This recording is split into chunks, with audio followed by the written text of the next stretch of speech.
Yvan Clich, chercheur spécialiste en énergie, est avec nous. Raphaël Jacob également. Raphaël, le message qu'il a voulu envoyer un petit peu avant les marchés, il y a quelques minutes, c'est que ça va aller vite, là. Ils ne veulent pas s'éterniser en Iran compte tenu des conséquences économiques énormes.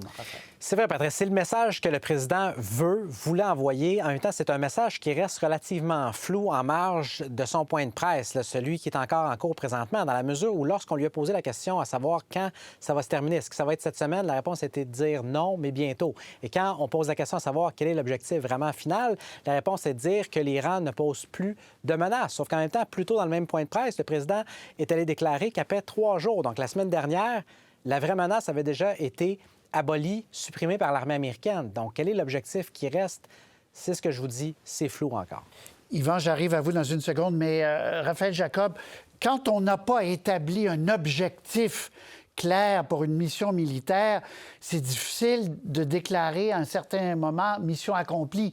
Ça fait partie du flou actuel. Il n'y a pas d'objectif clair. Il y a un objectif clair, qu'il soit avoué ou non du côté israélien. Il n'y en a pas du côté américain. C'était vrai à la première journée, c'est vrai encore aujourd'hui à la 10e. Yvan Clich, le prix du pétrole, on en parle depuis le jour 1 de cette crise. Bonsoir d'abord. Ça s'est empiré. Aujourd'hui, en début de journée, c'était plus de 100 $ le baril à la pompe. Les gens le voient. Combien de temps tout ça peut durer avant que ça perturbe vraiment profondément le marché du pétrole?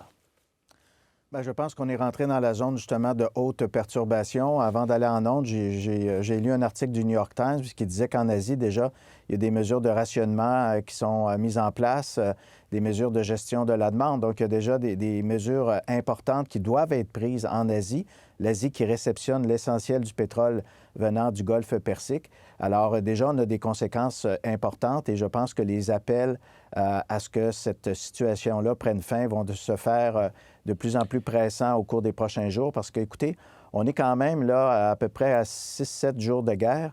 Si on multiplie par 20 millions de barils de pétrole et de produits pétroliers, on est presque à plus de 100 millions de barils de pétrole qui n'ont pas atteint physiquement les clients destinataires et ces gens-là en ont besoin pour faire fonctionner l'économie. Alors, je pense qu'on commence à sérieusement entrer dans la zone rouge. Je termine là-dessus. À preuve, les dirigeants des pays du G7 se sont réunis aujourd'hui pour voir comment on allait potentiellement activer les réserves de pétrole pour essayer de pallier à ce manque à gagner et atténuer les effets sur le prix de l'essence, du diesel et du kérosène. D'ailleurs, corrigez-moi si je me trompe, M. Clich, mais le Canada n'a pas de réserve de pétrole. D'autres pays du G7 ont dit on est prêt à les laisser aller sur le marché, mais le Canada n'en a pas, là.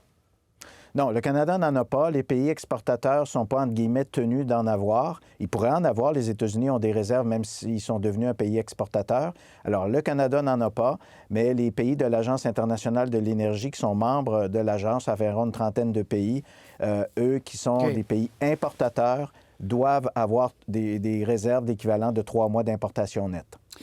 M. Clich, encore une fois à vous, à la pompe, là, jusqu'où ça peut aller?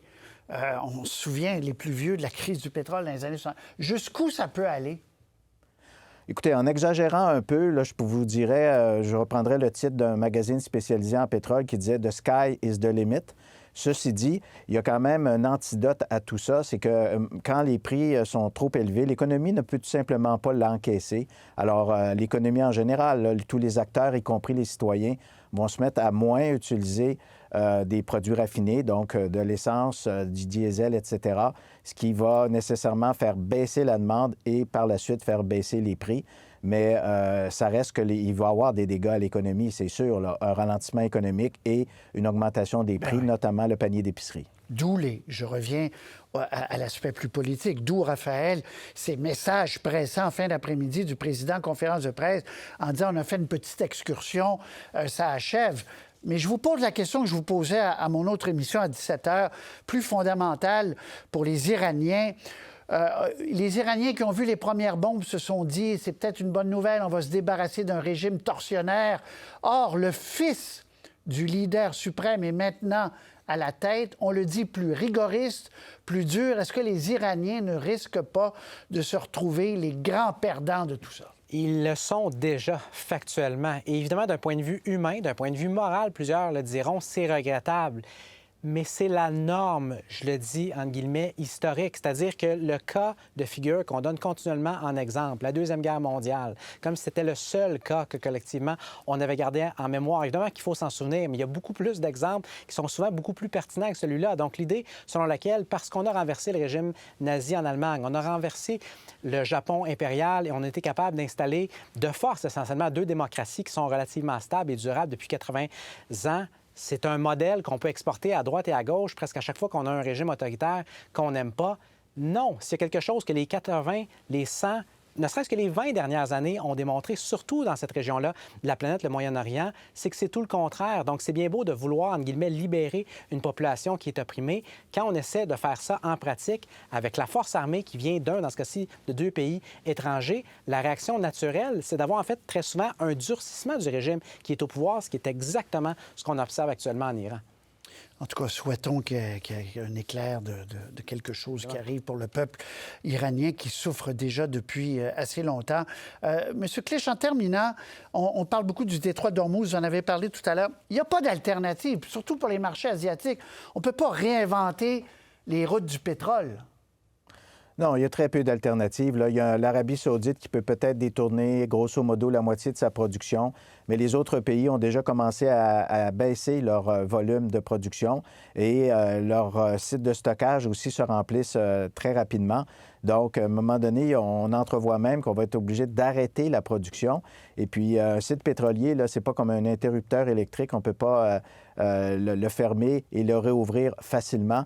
Donc, déjà là, on parle d'impact qui va nécessairement s'éterniser sur quelques semaines. Puis une autre chose aussi que je veux dire à propos de la volonté de M. Trump de dire « Ah, ben OK, ça va durer que quelques jours », bien, il ne détient pas toutes les cartes.